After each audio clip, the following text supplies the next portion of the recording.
Bonsoir Tanguy. Bonsoir. Alors là, vous avez pénétré dans une ambiance hors du temps, c'est comme ça qu'on peut dire ? Oui, c'est ça en effet, Isabelle. On est dans un festival qui est singulier à plus d'un titre. D'abord par son thème et la musique qu'il propose. Didgeridoo, guimbarde, chant diphonique, c'est assez unique. Ensuite, parce que sans aucune publicité autre que le bouche à oreille, on attend cette année encore pour la 14e édition quelques 5000 festivaliers. Et puis, il y a aussi l'esprit, les valeurs, les engagements du festival qui se veut dans le respect de la nature et de l'humain.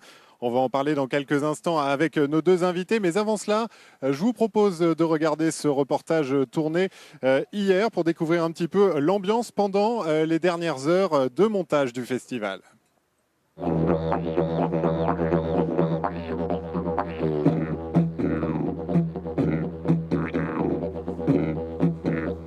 J'ai commencé à jouer parce que mon voisin de palier m'a fait découvrir l'instrument, jouer du didgeridoo. J'ai trouvé la vibration super intéressante. Je suis allé couper un bambou chez un copain, j'ai cassé les nœuds au centre, j'ai soufflé dedans et waouh, plein de choses, plein de vibrations. On peut exprimer beaucoup de choses de soi, de l'intérieur de soi, tout vient de soi. Donc j'ai pas arrêté de souffler ensuite.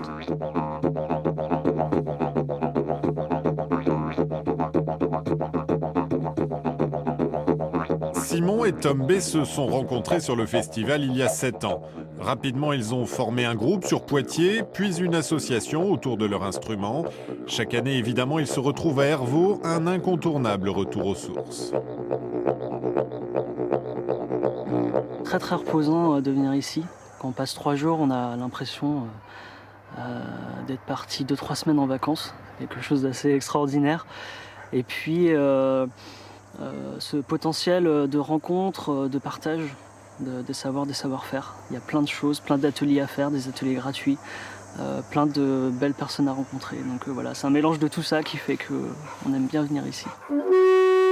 Aujourd'hui, ils font partie des meilleurs joueurs français de didgeridoo, mais en attendant la scène, ils participent à l'installation du village associatif. À ne pas manquer d'ailleurs l'espace relaxation du festival.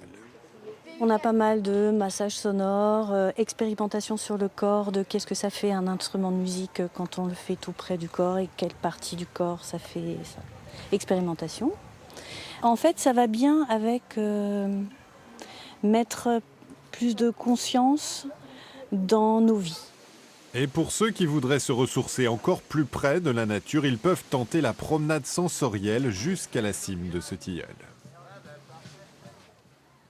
Alors on se retrouve avec notre invitée Lise, vous êtes coprésidente de ce festival Le Rêve de l'Aborigène et on le disait, c'est un festival de musique mais qui se distingue par ses engagements, ses valeurs. Vous défendez notamment la cause de l'environnement, la cause des peuples premiers. Est-ce que vous nous expliquez un petit peu pourquoi et puis comment ça se traduit dans le festival ?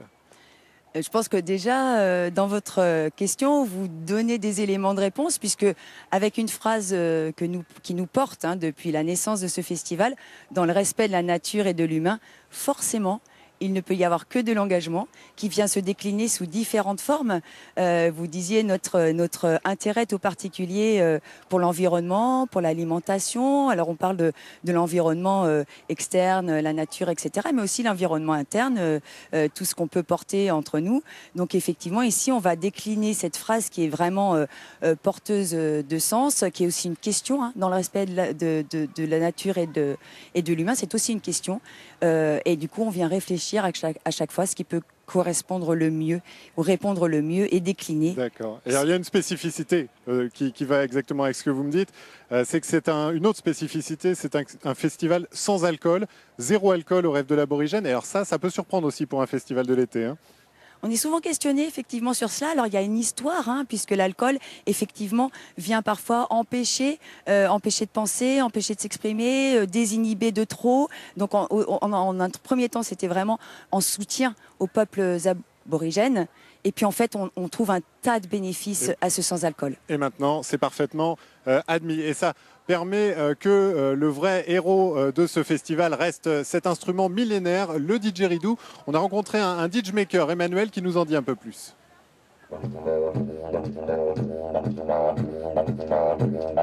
C'est une branche qui pousse ou un arbre qui pousse. Les termites viennent manger l'intérieur.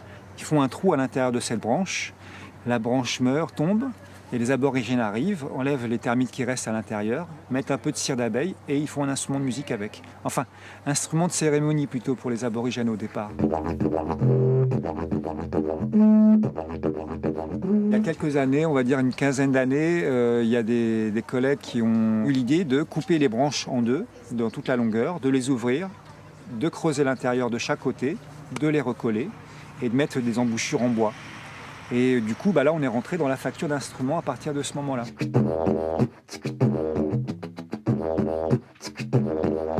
Chaque instrument n'a qu'une note. Contrairement à un instrument avant où on a des trous pour faire des notes différentes, là, on n'a pas de trous. Et donc, on peut produire qu'une seule note.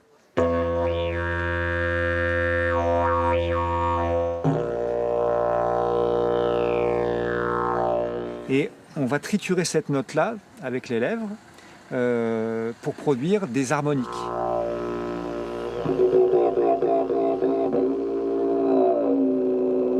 Si je veux jouer sur un ditch qui est en mi, je vais avoir une certaine taille. Si je veux avoir un ditch en ré, je vais avoir un autre instrument de musique. Et donc c'est pour ça que les joueurs de ditch ont toujours 2, 3, 4 didgeridoo pour avoir des notes différentes et une atmosphère différente.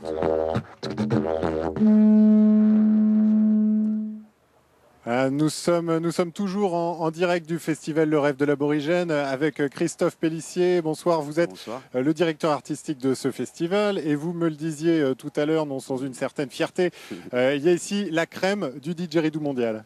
Oui, tout à fait. Nous avons l'honneur d'accueillir cette année David Hudson, qui est sûrement le joueur aborigène le plus connu à l'heure actuelle dans le monde, qui a fait énormément de CD. Nous avons aussi Othello Ravez qui jouera avec Ology samedi soir, et Gauthier Aubé qui est un grand percusseur du didgeridoo français, qui a créé une méthode et un jeu qui s'appelle Wakatu pour apprendre le didgeridoo. D'accord, alors rapidement, vous pouvez nous dire quelques mots du programme. Il y a des concerts pendant les 3 jours, matin, midi et soir en gros. Surtout l'après-midi, le matin est réservé aux activités, mais nous aurons la chance d'accueillir Soundscape Crew, qui est un groupe international qui vient de Shanghai avec plusieurs nationalités, et nous sommes très heureux de les accueillir. Goayondi aussi qui écume les scènes européennes et internationales à l'heure actuelle, et nous sommes aussi très heureux de les avoir. Bon, ça va être très chouette, on l'imagine. Alors merci. Oui. Merci à tous les deux d'abord de nous avoir accueillis. Et puis, avant de refermer cette page, je vous propose d'écouter un petit extrait du premier concert du festival, enregistré en début d'après-midi. Ça s'appelle Sur un air de Didge. Et voilà, donc c'était très sympathique. Bon festival à tous et puis bonne soirée.